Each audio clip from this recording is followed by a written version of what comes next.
चौहान जी की अध्यक्षता में मध्य प्रदेश मंत्रिपरिषद की बैठक आयोजित की गई और उसमें हमारे दो पत्रकार साथी सुनील तिवारी जी और नरेंद्र कुलश्रेष्ठ, जिनको विगत दिनों लंबे समय से ब्रेन स्ट्रोक हुआ है, उनको आज विशेष परिस्थितियों में नियमों को शिथिल करते हुए पत्रकार सम्मान निधि देने का निर्णय किया गया है। मध्य प्रदेश सरकार की एक अभिनव योजना है जिसमें पत्रकारों को जो 60 वर्ष से ज्यादा उम्र के हैं उन्हें 10,000 रुपये सरकार की ओर से सम्मान निधि प्रति माह मिलती है।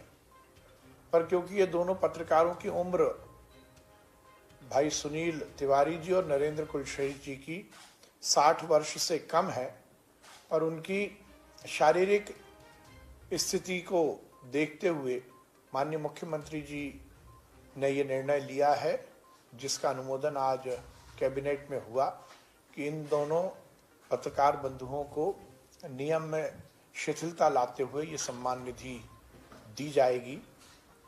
आज एक और ऐतिहासिक निर्णय मंत्रिपरिषद में हुआ।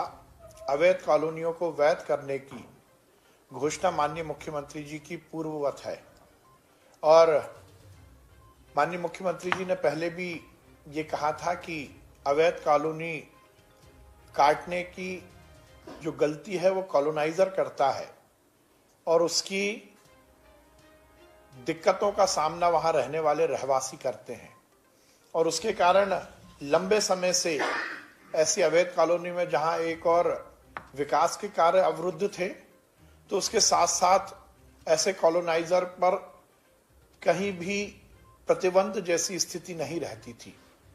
आज मंत्रिपरिषद ने निर्णय लिया है कि ऐसी अवैध कॉलोनियों को वैध करने के नए सिरे से नियम बनाए जाएंगे।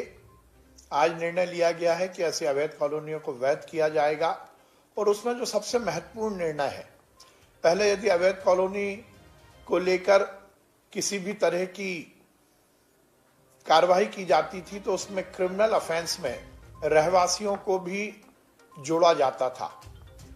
आज ये निर्णय लिया गया है कि अब किसी भी क्रिमिनल लायबिलिटी रहवासी की नहीं रहेगी, वो क्रिमिनल लायबिलिटी केवल और केवल कॉलोनाइजर की रहेगी।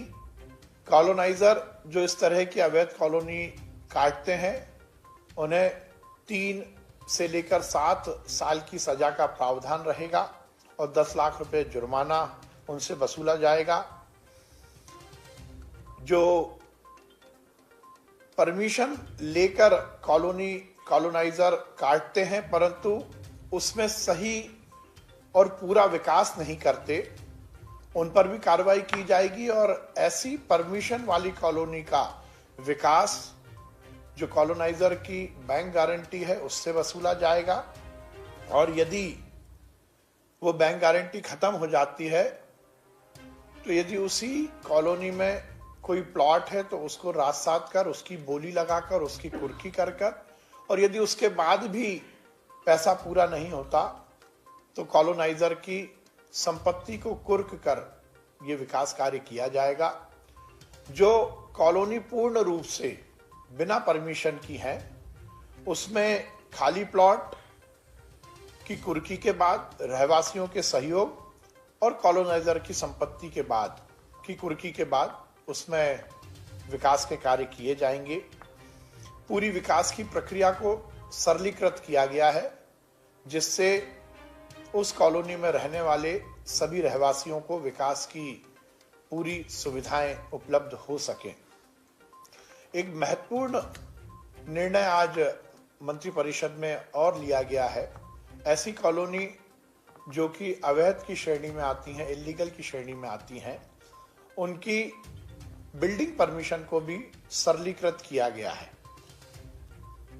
उसमें नगर निगम या नगर पालिका स्तर पर लेआउट के नियमितीकरण के बाद बिल्डिंग परमिशन वहां के रहवासियों को उपलब्ध हो सकेगी। एक निर्णय आज और ऐतिहासिक लिया गया है। बिल्डिंग परमिशन की जो कंपाउंडिंग है उसकी लिमिट एफएआर का 10% परमिसेबल था, जो कंपाउंडिंग होती थी। आज निर्णय लिया गया है कि एफएआर का 20% तक अब कंपाउंडिंग के लिए परमिसेबल रहेगा। ये एक बहुत बड़ा निर्णय आज की मंत्रिपरिषद में लिया गया है। उसके साथ ही आगे इस तरह की अवैध कॉलोनियों का निर्माण ना हो, उसको सुनिश्चित करने के लिए जहां एक और कॉलोनाइजर पर कानूनी कार्रवाई की जाएगी, तो उसके साथ ही उस से संबंधित अधिकारियों पर भी ऐसी ही कार्रवाई का प्रावधान किया गया है। यह सुनिश्चित किया जाएगा कि जिस अधिकारी के जुरिडिक्शन में यदि अवैध कॉलोनी कटती है, आगे बनती है, तो उस अधिकारी पर भी ये कार्रवाई की जाएगी। आज मंत्रिपरिषद ने एक और बड़ा निर्णय लिया है। माननीय मुख्यमंत्री जी ने भिंड में सैनिक स्कूल खोलने की घोषणा की थी और आज मंत्रिपरिषद ने यह निर्णय लिया है कि भिंड में सैनिक स्कूल खुलेगा। उसकी जमीन मध्य प्रदेश सरकार की ओर से 50 एकड़ भिंड में चिन्हित की जा चुकी है, उसका आवंटन हो गया है। रक्षा मंत्रालय के माध्यम से भी उसका पैसा सैंक्शन हो गया। लगभग 100 करोड़ रुपए की लागत से रक्षा मंत्रालय द्वारा ये सैनिक स्कूल खोला जाएगा। मध्य प्रदेश सरकार ने अपनी ओर से जमीन उपलब्ध कराई है और शुरू के कामों के लिए 3 करोड़ रुपए भी उसमें सैंक्शन किए गए हैं। आज मंत्रिपरिषद ने गांधी मेडिकल कॉलेज के उन्नयन के लिए, उसके विस्तार के लिए 316.96 करोड़ रुपए की प्रशासकीय स्वीकृति भी प्रदान की है, जिससे गांधी मेडिकल कॉलेज में मध्य प्रदेश का सबसे बड़ा अस्पताल जो बन रहा है उसमें और सुविधाएं हम जोड़ पाएंगे। सागर में के मेडिकल कॉलेज में viral research diagnostic lab VRDL की स्थापना का भी निर्णय लिया गया है और उसमें 3 पदों को सृजित करने का भी आज मंत्रिपरिषद ने निर्णय लिया है। वाणिज्य कर विभाग की ओर से मंत्रिपरिषद में उनके प्रस्ताव को आज अनुमोदित किया गया है, जिसमें वित्तीय वर्ष 2021-22 के प्रथम 2 माह के लिए देशी मदिरा प्रदाय व्यवस्था तथा संपूर्ण वर्ष 2021-22 के लिए भांग की दुकानों का निष्पादन, विनिर्माण इकाइयों, वेयर हाउस तथा बार लाइसेंस के प्रदाय की व्यवस्था का अनुमोदन किया गया है। आज मंत्रिपरिषद की बैठक में कोरोना को लेकर भी लंबा विचार विमर्श हुआ। कोरोना लगातार मध्य प्रदेश में बहुत तेजी से बढ़ा है, बल्कि पूरे देश में बहुत तेजी से बढ़ा है। हमारी सरकार कटिबद्ध है दोनों स्तरों पर काम करने के लिए। जहां एक और हमें संक्रमण से प्रदेश की जनता को बचाना है, तो दूसरी ओर जो संक्रमित हो गए हैं उसको उचित इलाज मिल सके, इसकी भी पूर्ण व्यवस्था करनी है। और माननीय मुख्यमंत्री जी ने आज स्पष्ट निर्देश दिए हैं कि मध्य प्रदेश में लगातार बढ़ रहे कोरोना मरीजों के इलाज में कोई कमी ना आए, इसके लिए यह सुनिश्चित किया जाए कि हम कोरोना इलाज के लिए समुचित और जितनी संख्या में बिस्तरों की जरूरत है उसकी एडवांस में तैयारी करके रखें। आज संपूर्ण प्रदेश में हर जिले में हमारे पास बिस्तरों की समुचित व्यवस्था है। ऑक्सीजन, वेंटिलेटर और बाकी व्यवस्थाएं भी जो कोरोना के इलाज के लिए जरूरी हैं, उसकी भी संपूर्ण व्यवस्था मध्य प्रदेश में उपलब्ध है। कोरोना के संक्रमण को रोकने के लिए आज मंत्रिपरिषद में लंबा विचार विमर्श हुआ। सभी मंत्रियों से विचार विमर्श के बाद यह निर्णय लिया गया। माननीय मुख्यमंत्री जी का जिस प्रकार से मंतव्य है और विगत दिनों जिस प्रकार से माननीय मुख्यमंत्री जी के नेतृत्व में मध्य प्रदेश में कोरोना संक्रमण की रोकथाम के लिए जो जन जागरण अभियान चलाया गया है, चाहे वो मास्क लगाने की बात हो, चाहे सोशल डिस्टेंसिंग का पालन करने की बात हो, चाहे रोज के बाजारों में व्यापारियों और ग्राहकों के बीच और इस संपूर्ण व्यवस्था में सामाजिक दूरी का पालन करते हुए व्यापार करने की बात हो, इस सब में निश्चित रूप से मध्य प्रदेश सरकार ने बहुत काम किया है और उसका परिणाम है कि आज लोग मास्क लगाने के लिए फिर से पूरी तरह तैयार हुए हैं। माननीय मुख्यमंत्री जी के निर्देश पर हर व्यक्ति सरकार से जुड़ा हुआ, चाहे वो स्वयं मुख्यमंत्री जी हो, मंत्री हो, विधायक हो, सांसद हो या प्रशासकीय अधिकारी हो, स्वयं उतरकर सड़क पर इस जन जागरण में जुड़े हैं। क्योंकि हमारा मानना है सरकार की सख्ती तो एक तरफ लागू रहेगी ही, पर उसके साथ ही समाज को भी पूरी जागृति के साथ इस अभियान में जुड़ना होगा। आज माननीय मुख्यमंत्री जी ने इसी बात की निर्देश फिर से दोहराए हैं कि ये जन जागरण हमारा प्रदेश में और तीव्रता के साथ चले। मास्क लगाने और उसके लिए प्रेरित करने का जो हमारा जन जागरण है वो हर स्तर पर और तीव्रता के साथ मध्य प्रदेश में निष्पादित होगा।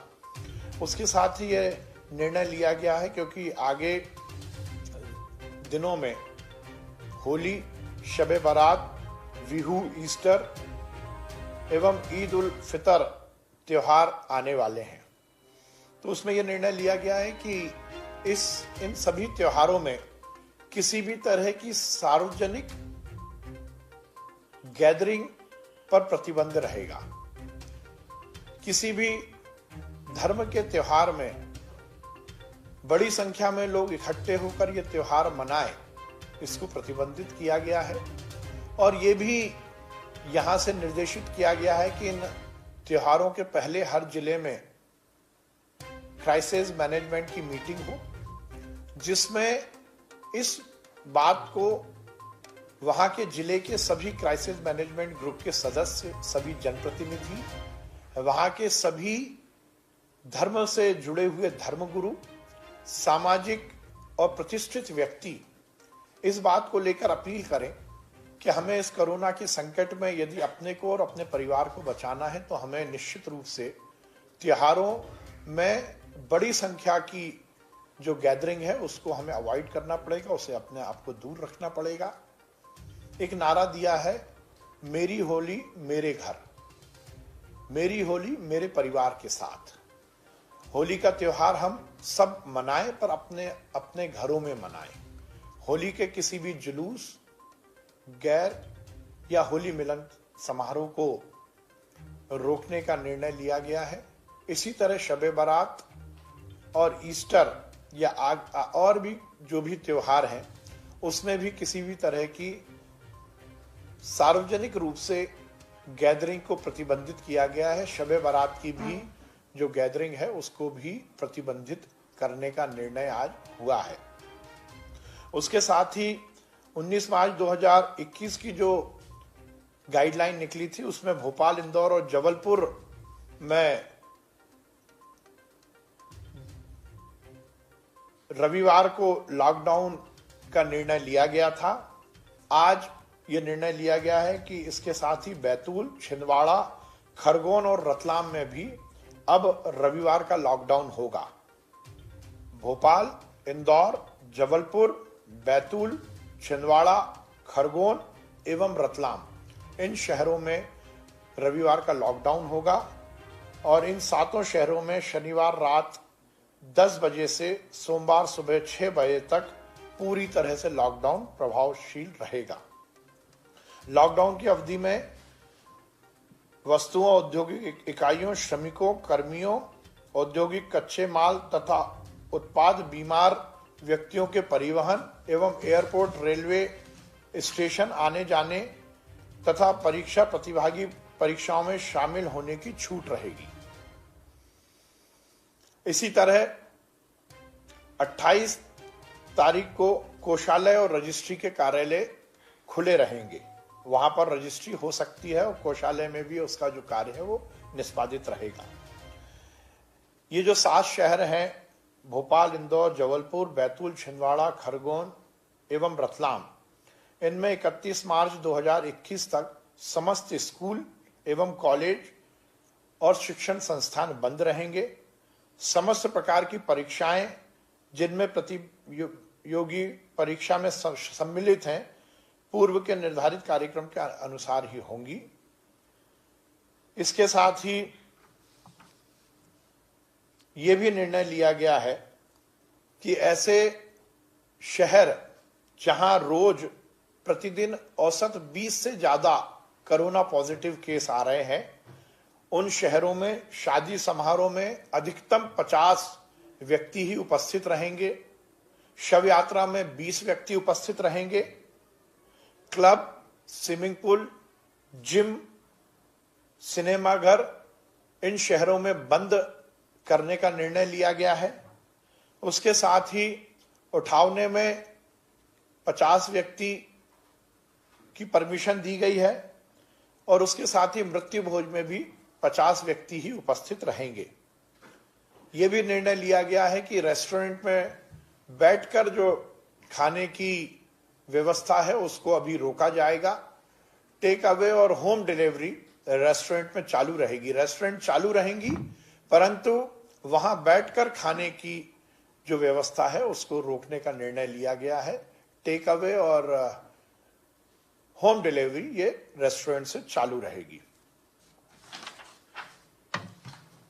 जैसा मैंने बताया कि क्राइसिस मैनेजमेंट की बैठक त्योहार के पहले सभी जिलों में हो, इसका भी निर्देश यहां से दिया गया है और उसमें उन जिलों के धार्मिक स्थलों पर क्या निर्णय लेना है ये क्राइसिस मैनेजमेंट की बैठक में निर्णय लिया जाएगा। यदि क्राइसिस मैनेजमेंट और वहां के धर्म गुरु इस बात को लेकर निर्णय लेते हैं कि कुछ समय के लिए धार्मिक स्थल बंद किए जाएं तो वो निर्णय जिले की क्राइसिस मैनेजमेंट कमेटी ही लेगी।